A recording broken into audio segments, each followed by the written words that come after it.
ॐ पूर्णमद पूर्णमिदं पूर्णात् पूर्णमुदच्यते पूर्णस्य पूर्णमादाय पूर्णमेवावशिष्यते।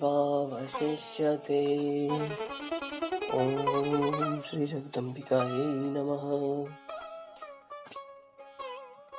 द्वितीय स्कंद 5वां अध्याय। मत्स्य गंधा। सत्यवती को देखकर राजा शंतनु का मोहित होना, भीष्म द्वारा आजीवन ब्रह्मचर्य व्रत धारण करने की प्रतिज्ञा करना और शंतनु का सत्यवती से विवाह करना।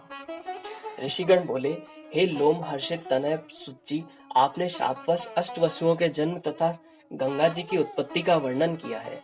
हे धर्मज्ञ, व्यास जी की सत्यवती नाम की साध्वी माता जो पवित्र गंध वाली थी, वे राजा शंतनु को पत्नी रूप से कैसे प्राप्त हुई, यह हमें विस्तार के साथ बताइए।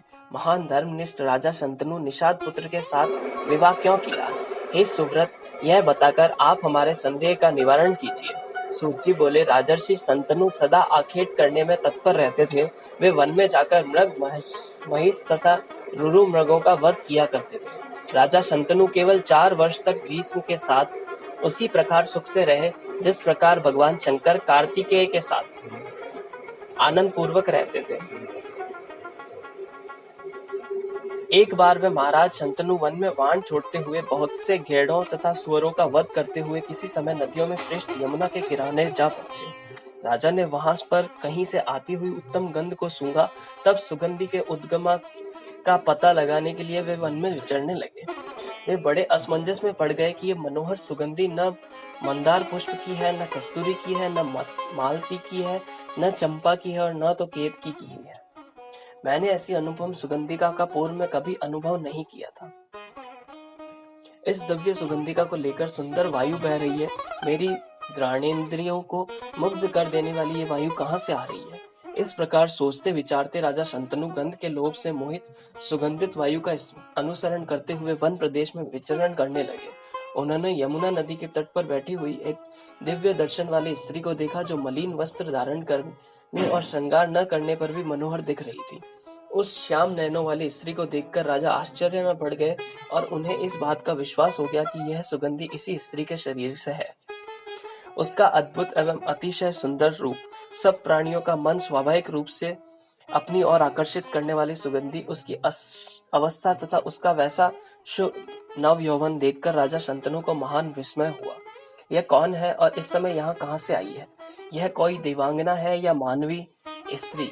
यह कोई गंधर्व कन्या अथवा नाग कन्या है? मैं इस सुगंधा कामिनी के विषय में कैसे जानकारी प्राप्त करूं?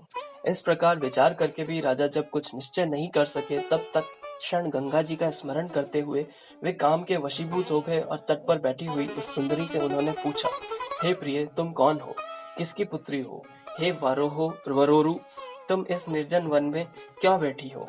हे सुनैने, क्या तुम अकेली ही हो? तुम विवाहिता हो या कुमारी? यह बताओ। हे अरार नेत्रे, तुम मेरी मनोरमा स्त्री को देखकर मैं कामातुर हो गया हूँ। हे प्रिय, विस्तार पूर्वक मुझे ये बताओ कि तुम कौन हो और क्या करना चाहती हो। महाराज शंतनु के वचन सुनकर वह सुंदर दांतों वाली तथा कमल के समान नैनों वाली स्त्री मुस्कुराकर बोली, हे राजन, आप मुझे निषाद कन्या और अपने पिता की आज्ञा में रहने वाली कन्या समझे।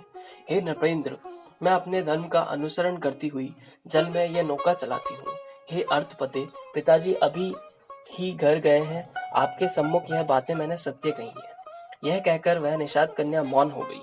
तब काम से पीड़ित महाराज शंतनु ने उनसे कहा, मुझ कुरुवंशी वीर को तुम अपना पति बना लो, जिससे तुम्हारा यौवन व्यर्थ न जाए। मेरी कोई दूसरी पत्नी नहीं है, अतः हे मृगनयनी, तुम मेरी धर्म पत्नी बन जाओ। हे प्रिय, मैं सर्वदा के लिए तुम्हारे वशीव्रत दास बना जाऊंगा। मुझे कामदेव पीड़ित कर रहा है। मेरी प्रियतमा मुझे छोड़कर चली गई है, तब से मैंने अपना दूसरा विवाह नहीं किया है। हे कांते, मैं इस समय विदुर हूँ। तुम जैसी सर्वांग सुंदरी को देखकर मेरा मन अपने वश में नहीं रह गया।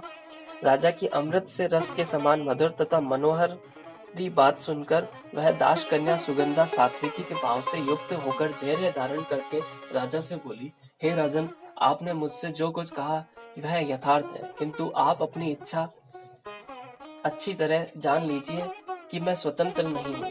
मेरे पिताजी ही मुझे दे सकते हैं, अतएव आप उन्हीं से मेरे लिए याचना कीजिए।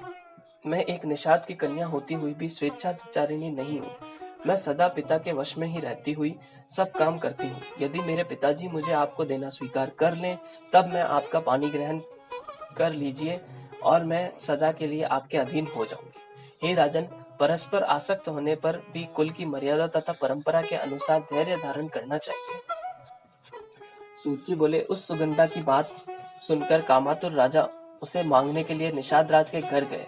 इस प्रकार महाराज शांतनु अपने घर आया देखकर निषाद राज को बड़ा आश्चर्य हुआ और उन्हें प्रणाम करके हाथ जोड़कर वह बोला। निषाद ने कहा, हे राजन, मैं आपका दास हूँ। आपके आगमन से मैं कृतकृत्य हो गया। हे महाराज, आप जिस कार्य के लिए आए हो मुझे आज्ञा दीजिए। राजा बोले, हे अनग, यदि आप अपनी यह कन्या मुझे प्रदान कर दें तो मैं इसे अपनी धर्मपत्नी बना लूंगा। यह मैं सत्य कह रहा हूँ।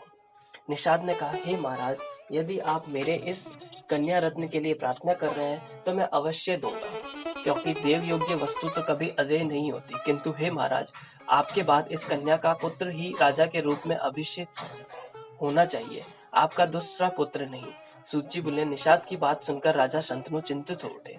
उस समय मन में भीष्म का स्मरण करके राजा कुछ भी उत्तर न दे सके। तब कामातुर तथा चिंतित राजा राजमहल में चले गए। उन्होंने घर जाने पर न स्नान किया, न भोजन किया और न शयन किया। तब उन्हें चिंतित देखकर पुत्र देवव्रत राजा के पास जाकर उनकी इस चिंता का कारण पूछने लगे। हे नृपश्रेष्ठ, कौन सा ऐसा शत्रु है जिसको आप जीत न सके? मैं उसे आपके अधीन कर दूंगा। हे नृपोत्तम, आपकी क्या चिंता है, मुझे सही सही बताइए। हे राजन, भला उस उत्पन्न हुए पुत्र से क्या लाभ जो पैदा होकर अपने पिता के दुख को न समझे तथा उसको दूर करने का उपाय न करके ऐसा कुपुत्र तो पूर्व जन्म के किसी ऋण को वापस लेने के लिए यहाँ आता है, इसमें किसी प्रकार का संदेह नहीं है। दशरथ के पुत्र रामचंद्र जी भी पिताजी की आज्ञा से राज्य त्याग कर लक्ष्मण और सीता के साथ वन में चले गए थे तथा चित्रकूट पर्वत पर निवास करने लगे।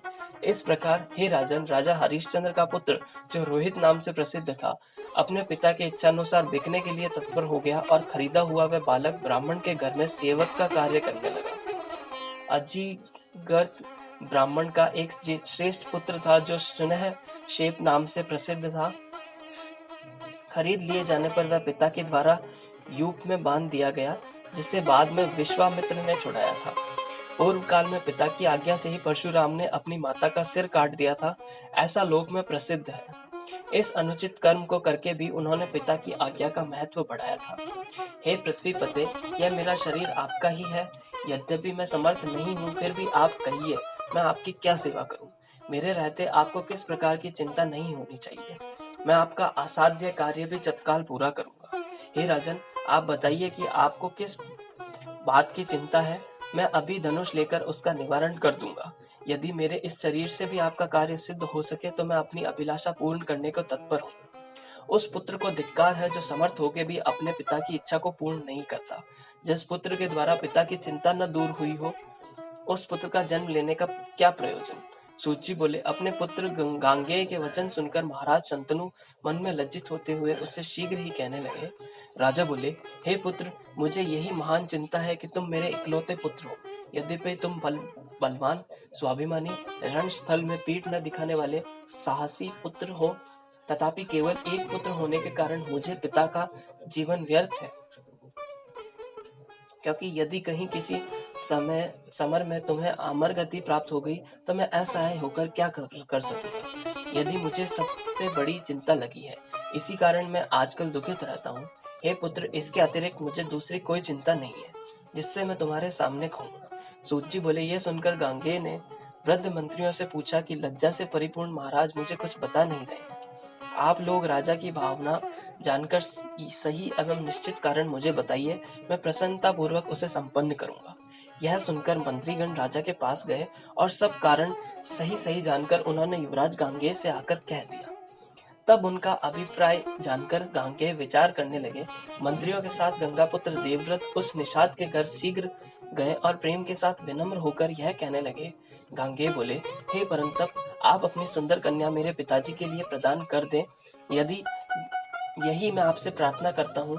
आपकी ये कन्या मेरी माता हो और मैं इनका सेवक रहूंगा।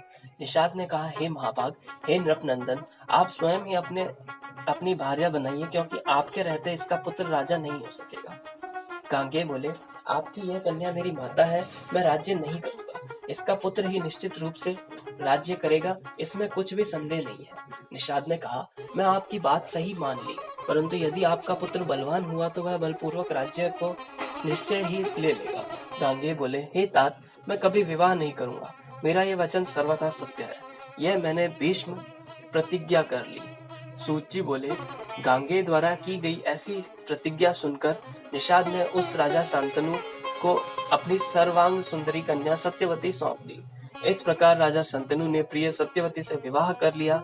वे नृपश्रेष्ठ शांतनु पूर्व में सत्यवती से व्यास जी का जन्म नहीं जानते थे। इस प्रकार 18,000 श्लोकों वाली श्रीमद् देवी भागवत महापुराण संहिता के अंतर्गत द्वितीय स्कंद का देवव्रत प्रतिज्ञान वर्णन नामक 5वां अध्याय ओम तत्सत।